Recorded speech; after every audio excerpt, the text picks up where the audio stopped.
I did not see him in the reflection. I only felt his presence as he sat next to me at the bar. He was a vampire. He was a vampire I knew. It was Dracunin, dressed in black. He indicated to the barman 2 fingers, pointed to a bottle at the top shelf. I was staring at him in the reflection. He appeared like he didn't want to make others aware that he knew me. I nearly said his name, but he put his hand on my leg to stop me. He fumbled with the phone, then put it away. His drink came, and he drank it down, asked quickly for another. This next one he nursed. Lucy left me. For good this time. I'm happier for her, frankly. I don't want any pity. Let me just say some things. Best if you don't look too much in my direction. Be too familiar, that is. Dracunin chuckled. I never was fond of soliloquies. Only one who has truly been broken can understand what it means to be whole, the sanctity of it, but also the necessity, Netto, the harmony of it, the engineering, the subtle balance, the homeostasis of the soul. But I was not whole then. I know it now. I was coming from a deeply jealous place, deeply, deeply insecure. I thought I loved your sister. And maybe because I thought for a moment she loved me, her rejection was all the more biting. Still, I also think she was threatened by my... And here you're going to think ill of me, but I simply am a superior strategist. I have no illusions of the nature of humans nor of vampires. Your sister saw origin as a place of good, and I saw it for what it was, pure selfishness and baseness. Perhaps I should forgive, and perhaps I will. I can see you could teach me about that, but I digress. I did not betray the collective out of hate, no. I loved you all more than you could know. I was faithful to a fault. I would have made myself as small as a chickpea to serve the cause. No, I simply saw that love was not sufficient to achieve our goals, and he showed me a way to be more, to be what I truly could be in the fullness of my nature. Someone worthy. What is evil? What is good? The mechanics of survival only. Corrupted opportunity and lack of. One door closes and one man turns their head left, the other right, sees a window, sees a wall. Chance, you see. It's a curse, I think, to have compassion for the most sinister among us, but I was that. Or almost. At least now I can see you thought of me as much. Perhaps still do. He drank his drink down, ordered another. The barman didn't seem fazed. You know, I can't remember a single thing about my parents, but I can distinctly remember that I had them, a mother and a father. That was the one thing that wasn't erased, like a government document. Mother one, father one. Location unknown, occupation unknown. They say vampires rarely prey on children, but you know I was one. By today's standards, at least, although I remember being told I was big for my age. I remember that. And I was laboring, that I remember. Kept late to do some task. I remember the path. I remember the woods. I remember them almost collapsing on me, like swallowing the available light of the moon. And the moon, I remember its exact color. And then, after that, I ache to forget the rest as much as I ache to remember what came before. As you do, too, I'm sure. Pains me like you wouldn't believe to know that I've robbed others of their memories. You must believe me, that was never my intent. And now I understand that I may not understand my powers, perhaps never have, just as I didn't understand myself all these years. My happiest time, you know, is with the King's Men, although it was only a couple of years alongside Billy, Sly, and Burbage. Sometimes when I'm feeling down, I speak some of the lads' texts, and I'm transported back there. The dust and smell of hay and pipe smoke and anticipation, so much giddy anticipation. To do what? Simply play, something you know of as an artist, but I did not understand until I came upon the idea of being a thespian. I could have been good, but I hated the way society shamed us. I developed too many grudges until it was too late. It's a sickness, really. You do know what you may be able to relate to. In the depths of my suffering, I observed. I noted The incalculable loss, the loss of innocence, the promise, like a little paper ship drifting away, glowing under the light of the moon. And I could only watch, and watch I did. Part of me became like one apart, viewing my own life like observing the mechanisms of a clock, like the moves in a chess game. Hers especially, her devilish manipulations and her kindness, indistinguishable of course, all for an aim. And that is how I viewed life, how I drew the map, until it felt complete, like an entire world at my disposal. But of course, like a map, it was only two-dimensional, until I met Lucy and she allowed me to look up at the world, away from the schematics. That is immortality. That is being the undead, but not alive. Do most of you realize that we died? The cry, the urge, a passage through, but we, our truest selves, all died at that moment. Some call it our innocence. I'm not sure that's right. We seem to have souls as well. It's something smaller but pivotal, like a keystone, like losing the architect of our being. We don't know what we are anymore, a space without walls. I used to make a promise to myself that I'd live to meet myself. Though I think now that it was that desire that made me stretch, made me try to stretch my need for control to its ultimate credulity. But now I see, of course, maybe as you always have, Netto, that only in losing control can I come close to seeing my own reflection in the mirror. Behind us, I saw 3 tall men in black like there had been at the compound. Dracunin nodded imperceptibly and then finished his drink, threw some cash down. He put his hand on my shoulder. Surely I wish you well, Netto. But if I can give you one piece of advice, don't lose the plot. Drac, I could not finish saying his name, but this time it was not out of any kind of power or lack of. It was because he was already gone through a door which seemed to go to a gangplank to a plane, presumably. The barman put his hand on my shoulder very casually, but I spun and almost struck him. I apologized, came back to the bar and paid. Like a fool. When I was done, I rushed to an available window. Nothing. A small jet was taxiing out. Don't lose the plot. What was this? Some allusion to his cryptic words when he manifests himself inside Dracula? What he'd said about story, about heroes and villains? Or a double meaning, simply a Britishism, meaning I don't know, get overwhelmed, lose. Shit. I did not believe him. I did not believe that he had betrayed us, not with Agatha. I think he had been manipulated, but now perhaps was too blind with grief to admit his own weakness. But why should I not believe him? It felt like he was betraying us now. And Parker, all this time, what if Parker had been bringing me to Taiwan to do just what Chang was trying to do, enlist me in his aims? He'd lost track of Simon, or else my mind was spinning. I desperately wanted to talk to Harry, feared that he and Leona were in some peril as well. A vacuum, the absence of Dracula, the absence of Crow, of Parker's brother. Everything was rushing towards, like water coursing in a sink. Why did Lucy and Dracunin? I think I knew. I did not know, and yet I could play it in my mind. Lucy telling of Agatha, Dracunin, or he would not have had to have her tell him. Dracunin hearing Agatha in his mind, a message sent to reach help. Agatha, I fear, with good intent, manipulating Dracunin in a way, and then the ultimate betrayal. Doing what he was not brave enough to do, getting rid of Dracula. It was Lucy's disgust then? No.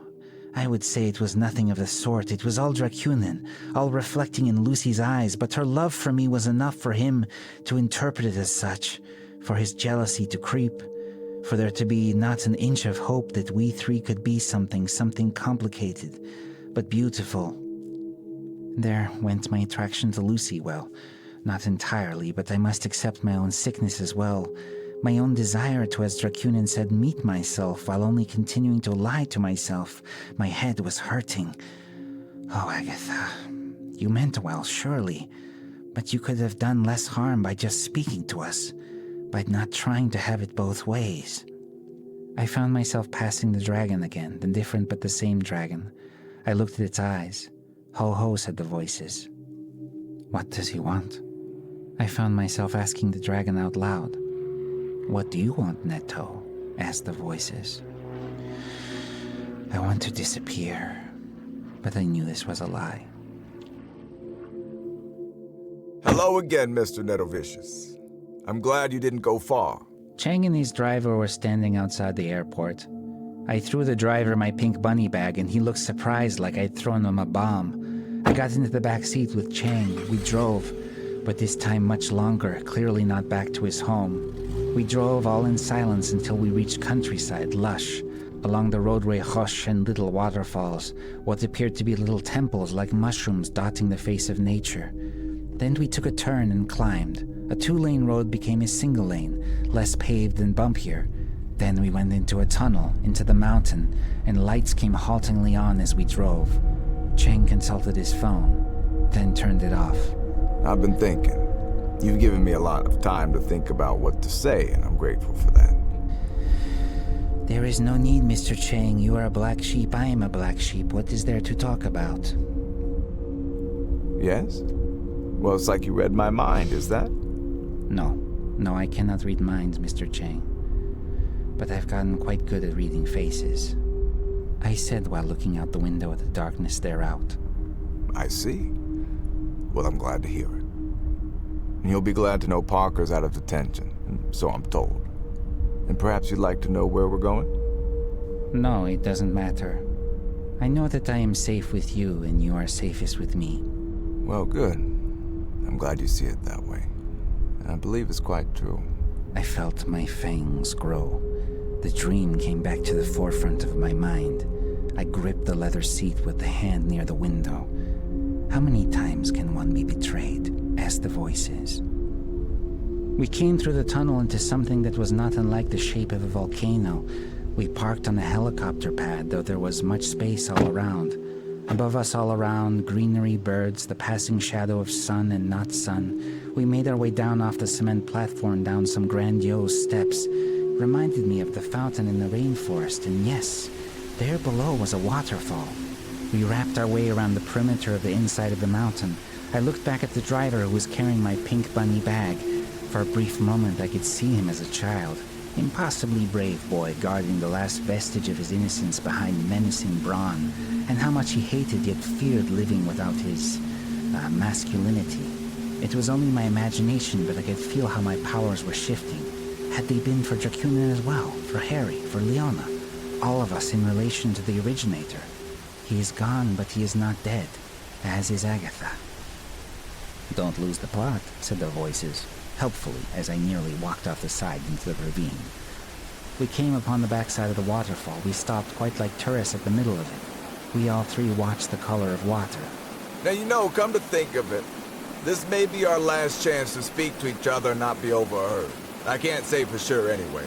This is where we always tend to have private spylight conversations. not that it matters. Now, you know what the Dowser used to say? He'd say, we're not afraid of being overheard. We're afraid of being heard and ignored. Anyway, my secrets are nothing to your secrets, and all that is mine belongs to you now. There's no turning back. Either the technology works or it doesn't. Either Simon had the urge or he didn't, and the technology aided him. None of us really know for sure, but if we take the ultimate risk, then we'll be in the position to really change things. Lead us into a new chapter and fight those who oppose us, who knows what they want at this point. I couldn't hear every word because of the waterfall, but I think I understood enough. And what if it is not just the urge, but the compatibility, That Simon was meant to be bit by Harry and Harry alone? That he served some purpose? That's why I chose you. Yeah, I feel good about this. I understood. Simon was attacked, was brought somewhere on account that he would in their eyes be the heir apparent. Perhaps Simon did not even comprehend this. Perhaps his grandmother did not either. These cults move at a rapid pace. They were like a culture meant to be stewed over hundreds or 1,000 years, accelerated by the musings and madness of a single man. I did not have answers for him, but what he said made some sense. Only I wasn't entirely sure he hadn't been the one responsible for Simon's disappearance. The voices seemed to say he was truthful, but what did they know? Else it was Parker. Parker was there when I arrived. Why had I so easily exonerated him? Parker, who guided us to the fountain, what had Leona said? That he would very much like to go in. He was no better than the rest of them. They were all simply looking for what we had, not understanding our curse, not understanding their blessing. I had every opportunity to take a plane and head to Harry and Leona, and yet I either suspected they would be here soon, or I wished to spare them more trouble. I felt like we'd only barely escaped this last time. I felt like I needed to see this through on my own. I needed to face the change head on. Dracunin's strange appearance made it all the more clear, as much as it also made things more confusing. And what of Lucy? She was the only thing keeping me from losing control, not because I wanted to lose control, but because something told me that if I were to follow the thread, follow the plot... Does it hurt? What? I'd been looking blankly out at the water. I'd lost time a little. Never mind. Stupid question. Shall we then? If you're ready. We walked to the other side almost of the waterfall, and there was a door of some sort. Chang waved to a camera, placed his palm against the rock. It wasn't even clear where the sensor was, but the thin vein of red appeared, undoubtedly creatively engineered. The red neon vein climbed up the dark, slick rock and surrounded his hand, then up and around the door, which unlocked. I did not like being in the bunker, but the cement hallways soon led to glass doors which slid open, and inside we were pleased to be received by an open atrium, a skylight above illuminating the room from a combination of sunlight and artificial light, skillfully blended to give everything a soft wash, imitating the speckled filter of a forest canopy. Unmistakably above us was also an antenna, and a few men were up on it, working on its apparatus. One looked down and was startled and fumbled a wrench which fell directly down, and broke a glass table. No one reacted. All eyes were on us. What cheer, my loves. May I present Mr. Netovicious. The immortal artist is among us. He has agreed to give proof. I submit myself for careful consideration, with respect to our source, our first, our dear departed dowser, with respect to our latest fallen inheritor, in due humility. Veritum est difficile. Truth is difficult. The dozen or so men and women were dazed. Finally, one of them responded, a small woman. Difficile est veritum. It is difficult to tell the truth. I acknowledge you, my brother in red. And welcome, Mr. Netovicious. We wish we could have prepared better for you, but of course, I understand why you didn't warn us. Hello, Lynn. There's quite a lot of broken glass, so perhaps someone should clean it up. More men and women appeared from the sides of the atrium, some of them walking with nurses attached to IV bags. Some were old, some not. All seemed impeccably manicured, much as Chang was. I suppose they all had plenty of lotion at their disposal. The woman named Lynn led us around the outside of the atrium through a hallway. We saw people scatter out of our way into doors. One seemed to have gone into a broom closet. Such fear, such reverence. I tried not to enjoy it. We climbed up some spiral stairs, then some more. We disabled the elevators. Took them apart, actually. Took rather long since we sent home a lot of technicians. There's the possibility it was drawing away from... Anyway, apologies. I think you like your room, Chang, or perhaps for Mr. Netovicious.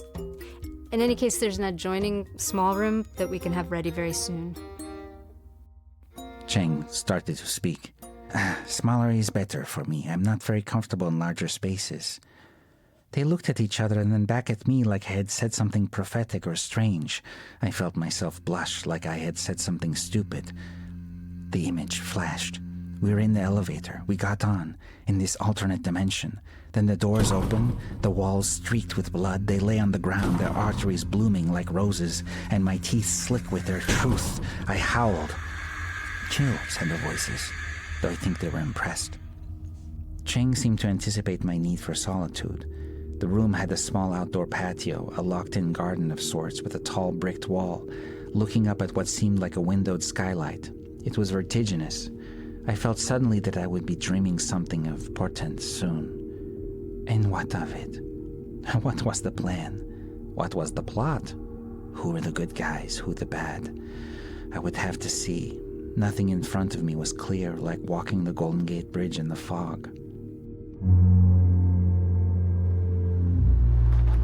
I remember that one time. That time I was walking the bridge. I came upon the man. He was climbing over to end it all. I snuck behind him without speaking. I tugged him back and he pushed me violently. I pounced on him. I threw him on his back, felt my hidden strength manifest. I drew my fangs, felt myself aged and ancient. I screamed in his face. "You fool! You do not know what you have!" I saw his face like of a child, tears in his eyes. I let him up. He was so young. Then he could have jumped, but instead he ran off. I looked over the edge. There was no color to the water, it was only fog. Where does one go sometimes? I don't know if we ever know. Not even a step in front of us is known. And yet he ran through the fog like he knew something now. Like I'd given him something. An automatic misting machine watered the plants. There was the sound of birds, but I gathered it was a speaker. Yes, there were microphones here. Best not to talk to myself or the voices. Which is which? Asked the voices. I took off my boots, left the patio door open, stripped down and drew a shower. Lost time again, like near that waterfall. Something about falling water. Put on their fluffy bath gown that had a little red umbrella on it. Cute. Laid on top of the covers. I was getting used to soft beds, I think. It was like taking a compliment, just needs practice.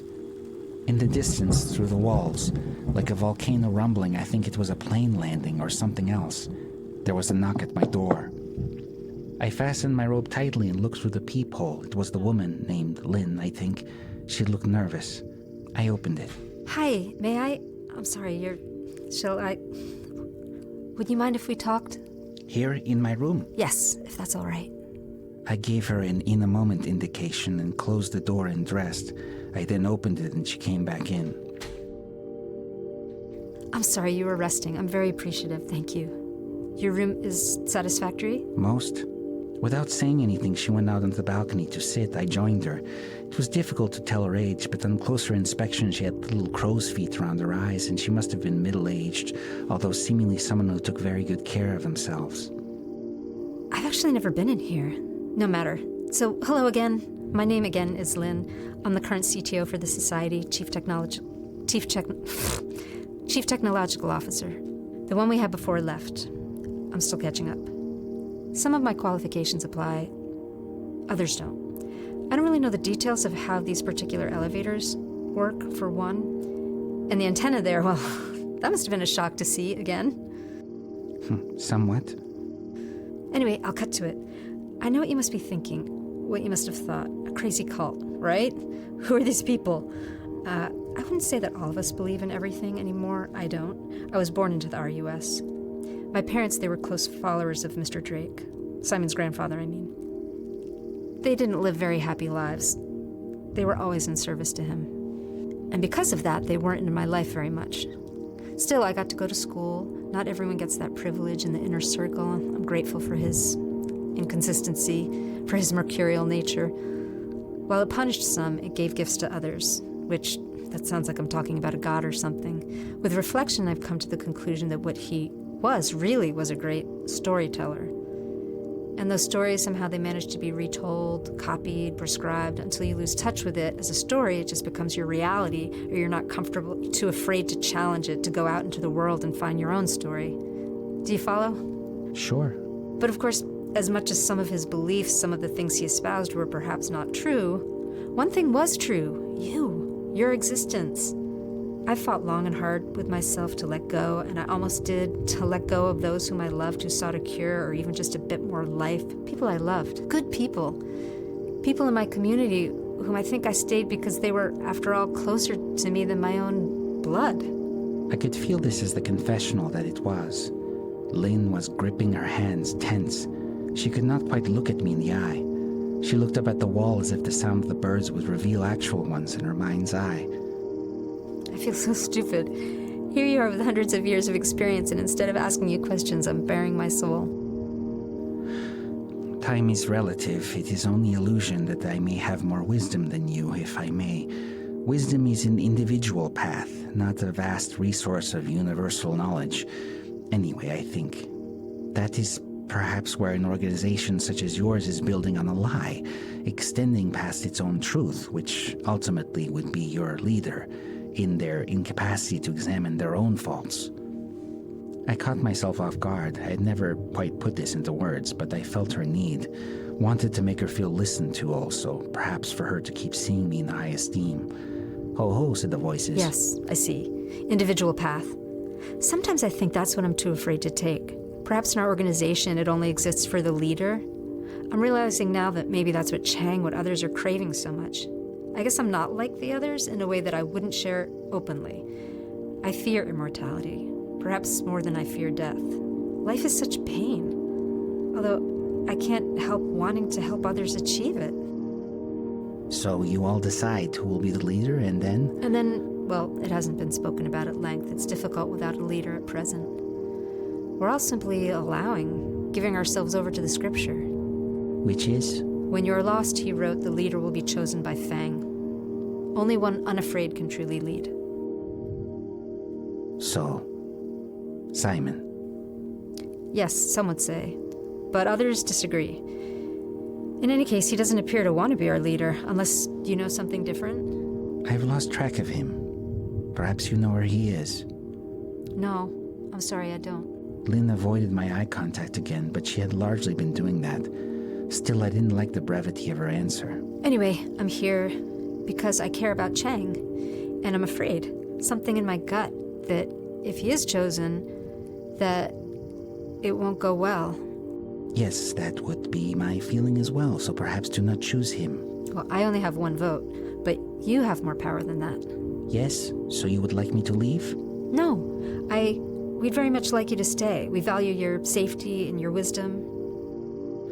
Well, then I will stay, for now, but I understand. I can't promise anything. I can't promise Chang's safety, but I have no intention of hurting anyone. Chang would be good for us, you know?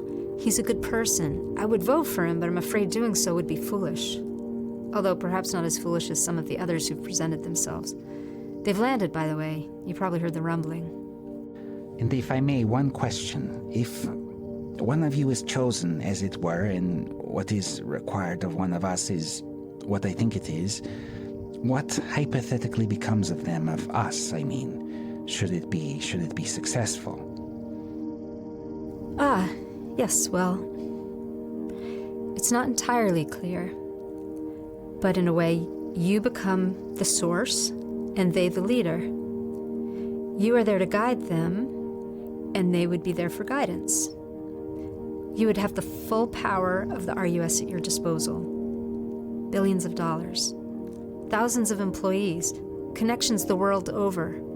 I thought Chang would have explained that to you.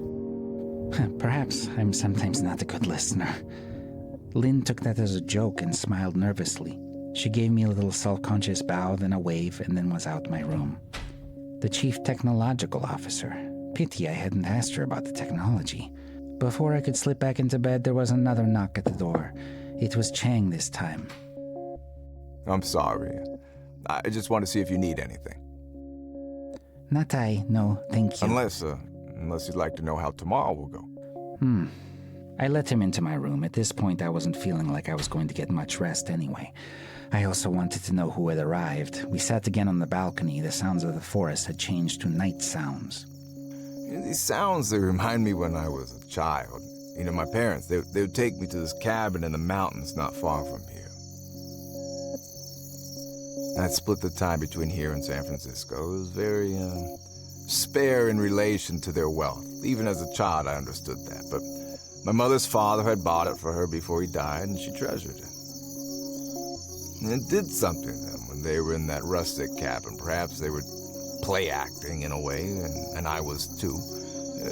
What it would be to be a more simple, average family. Not to have the pressures that they seem to live with on day to day, all the servants and such. And it wasn't long, but I always looked forward to the week or so where we went to the cabin. It was like an alternate reality, you know? It was only years later that I could see that they were envisioning the world that might have happened had they not lived these lives of privilege and power and wealth, and how I too was imagining an alternate reality. One where my parents would speak to me. Maybe like I sometimes saw parents speak to their children on TV, you know? And perhaps you don't. I'm sorry. I'm sure this is boring to you. I think I'm a little nervous about tomorrow. I think I have the votes, and so, the rest is up to you. I sense there has been another who has arrived. Yes, there is another. And we had agreed on minimum 3 entries, but we are likely to have a vote to see if 2 is sufficient. He is here with someone you may know. I see. I can guess who. Well, and should you receive the votes, Mr. Chang, are you expecting anything from me immediately? Well, it's a full moon tomorrow, so ideally. There is a certain time, sensitivity. You having any hesitancy? I do not think so. But I wonder if you could do something for me. Of course. Anything. I would like to paint. I saw a wall in the main room. Perhaps you would be so kind as to allow me some creative expression before such a momentous task. I do not think I will be sleeping tonight. Yes, I will. Yes, I'm unsure if we have paints here, but I'll see. I'll let you know straight away. Well, thank you. I'm relieved somehow. Thank you for indulging my rambling. Have a good, and I'll let you know soon, okay, about the paints? Good night. This is how we lead. We simply lead. We trust and we do not expect to have the answers. How had I left my art to fester all these years? I did not have the answers, but nor did anyone else. Surely not Dracunin. We were all, as he said, selfish as the last, as narrow and limited in our reach, our scope, as human as the next. I simply didn't know what to do, but Agatha had taught me in her inability to speak as Bunny, how that was not enough. She had taken action, and that was courageous, and so had I, but I must also speak, and I only knew how to do that with my art.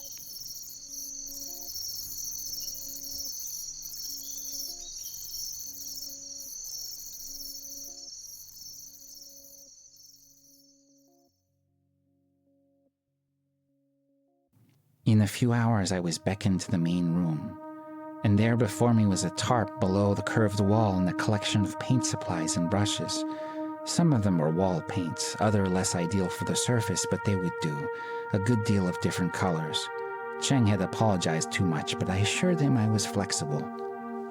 I did not plan, I simply painted. Something in me spoke of my destruction, just as it did of my creation. And so the surface became the setting for the Ouroboros to incarnate, a large, somewhat messy circle at first of blue and gold and green that I had to achieve by climbing on a stepladder. I gave it its rough shape and then proceeded to work on one of the sides, giving life to some water reeds, it would seem, and tall grass. I was in perspiration from the work. Even though I felt him come in behind me, I was not afeard and more. I was intently focused. To be or not to be? That is the question. Whether it is nobler in the mind to suffer the slings and arrows of outrageous fortune, to die, to sleep no more. I did not turn. "Hello, Dracunin," I said with as much compassion as I could. I'm upset, you should know. I don't hold you responsible for me and Lucy. It's a long time coming. He paced around, looking at what I had painted. I felt I didn't have the time to be distracted by him, although the feeling that he was obstructing me somehow was pervasive, something in his tone. Not that you didn't have an effect. Responsibility and cause are different things, subjective of course, but that is the gift Lucy gave me that I will treasure. My own subjective value, that's something she taught me, the objective value, subjective value in all its imperfection. In your field, artistry, something I'm sure you struggle with. I know I did when I tried my hand at, well, you know, if you can call it art. We didn't at the time. He would have had the urge, Billy. But he became immortal in his own way. Had I bit him, as little as I craved to, he would have slowly begun to lose his gifts, or they would have watered down, surely, don't you think? How do you place it in your experience? Oh, you know, I don't disagree. I'm trying to learn not to think about it. Do you know where Simon is? Ask me no questions, I'll tell you no lies. No, surely it's no surprise. You've probably learned by now that if Simon were here with whomever, the votes would sway in their favor, but that isn't my doing, and surely it isn't what he would want either, don't you think? I would want to get as far away from this place if I were him, no? As we to Baba? And why do you want it, I mean? It's a stupid question, if you'll forgive me, Neto. I ignored his answer and shifted to another part of the wall to discover what it gave. I painted a little aggressively, letting off steam. Still, a fair one. I don't know, a part of me maybe thinks that I'll win Lucy back this way, but I also think we're past that. So what are the alternatives? We both know there was something in that cave. We both know he will return. And even if he doesn't, there's more brewing. And I like my immortality. I like my life. I've tried being a team player. I'll always be fond of you lot, but perhaps we can stay neutral with it all, Find common ground? Fortunately, we can't all agree on everything, and also I think I might be good at it. The one who thinks they found me is sadly a little one-track minded. I would have preferred yours. Seems more flexible. And what if it doesn't? What if neither has the urge? The technology is rubbish in that respect, you mean? It's possible. Yes, their CTO, their chief technological officer, doesn't seem to believe in it.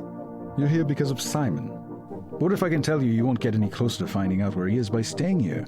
Would you leave then? I can get you a plane, fly you to Harry, to wherever you'd like to go. No.